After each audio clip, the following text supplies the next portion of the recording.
Halo pecinta drama Korea, apa kabar hari ini? Semoga dalam keadaan baik. Selamat datang di channel kesayangan kalian, Uni Korea. Berikut alur cerita Alchemy of Souls episode pertama. Cerita dimulai pada saat hujan deras dan ada seorang ibu yang memberikan makan kepada putranya. Tiba-tiba ada seorang laki-laki yang seperti zombie hendak menyerang mereka. Untungnya ada seorang pria pemberani yang bernama Jang Kang menolong mereka dengan menggunakan sihir dan pedangnya. Saat Jang Kang hendak membunuh pria yang terlihat seperti zombie itu, si ibu pun mencegahnya.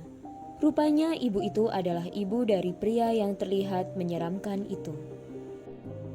Jang Kang mengatakan kepada ibu itu, jika pria itu berubah harus menghubunginya.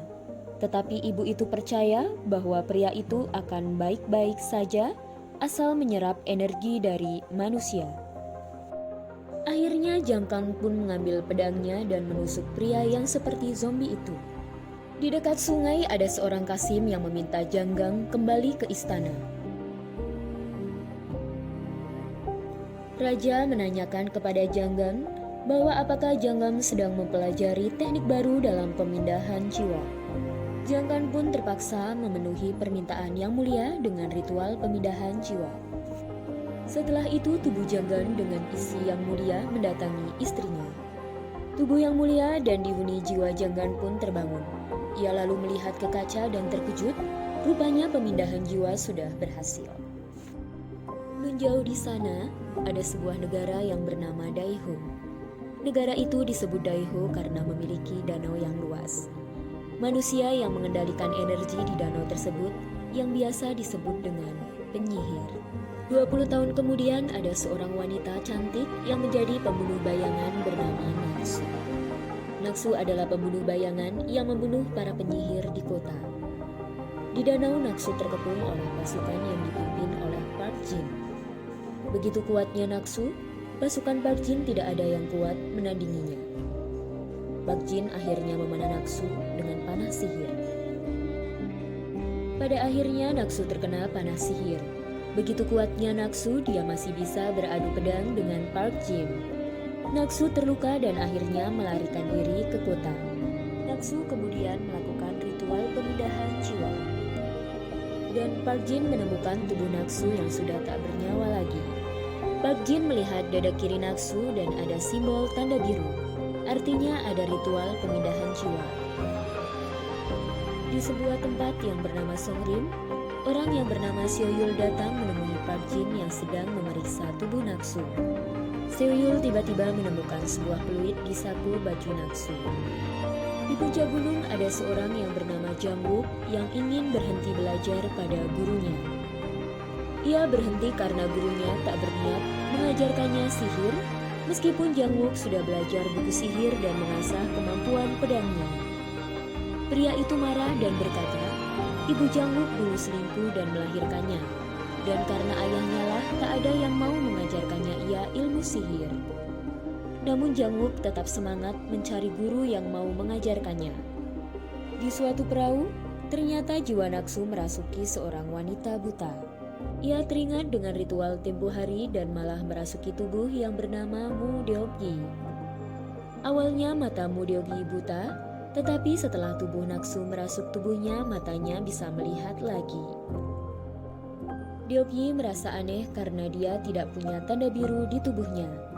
Saat ia ingin melarikan diri, ia baru sadar bahwa tubuhnya sangat lemah. Ia akhirnya diberi makan oleh temannya ayam. Ia menolak karena seorang pembunuh tidak makan daging hewan. Tapi ia malah merasa lahap karena rasa daging ayam ternyata sangat lezat.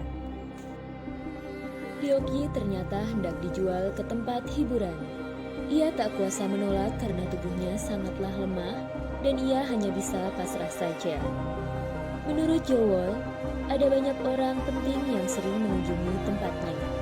Di antaranya adalah orang-orang yang biasa dipanggil dengan penguasa 4 musim. Penguasa 4 musim itu adalah anak perempuan keluarga Jin yang disebut Jin Cho-yeon. Yang kedua, penerus keluarga Park bernama Park Dang-gu. Yang ketiga, pria jenius dari keluarga Seo bernama Seo Yul. Dan yang terakhir adalah pria dari keluarga Jang yang bernama Jang Wook.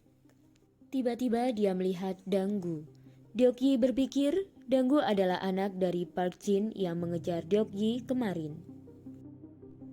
Ada ingatan masa lalu ketika ada seorang wanita yang ditebas lehernya oleh Park Jin. Sepertinya Deok-yi menyimpan dendam masa lalu. Di kamar hiburan, Deok-yi ketahuan tidak buta dan mencoba melarikan diri dan membawa perhiasan untuk dijual kembali. Saat akan melarikan diri, ia malah tak sengaja masuk ke dalam kediaman keluarga Jang. Di sana, ia akhirnya bertemu dengan Jang Wook.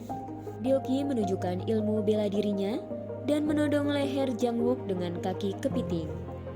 Jang Wook yang tidak tahu bahwa Deok-yi adalah pelayan baru, dia berkata bahwa Deok-yi memiliki mata yang sangat bagus.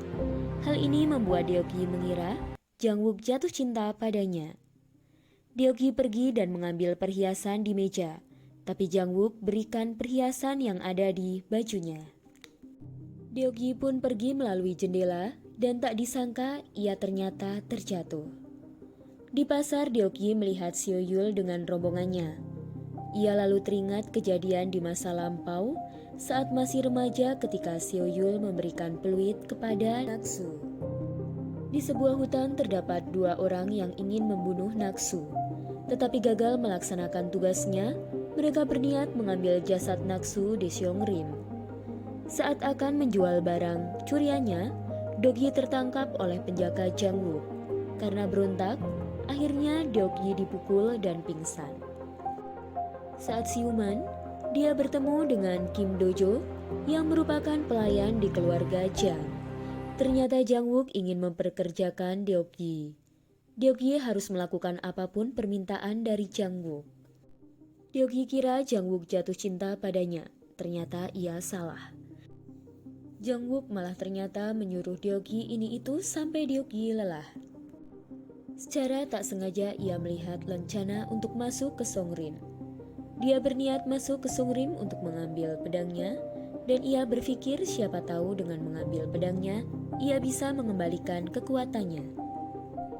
Deok-yi mencoba mengambil lencana saat Jang Wook tertidur. Tetapi ternyata Jang Wook hanya pura-pura tertidur. Deok-yi melancarkan aksinya dengan masuk ke Seongrim. Namun di sana ternyata ada banyak penyusup yang hendak mencuri tubuh Naksu. Deok-yi berpikir, ini pasti kerjaan Danju yang hendak mencuri tubuhnya. Deok-yi hampir ketahuan oleh Seo Yul.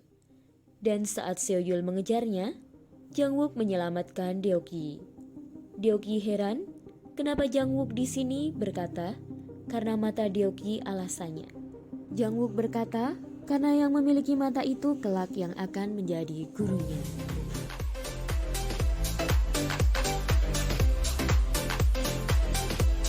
Itu dia alur cerita Alchemy of Soul episode pertama. Tunggu selanjutnya ya di episode kedua. Bye!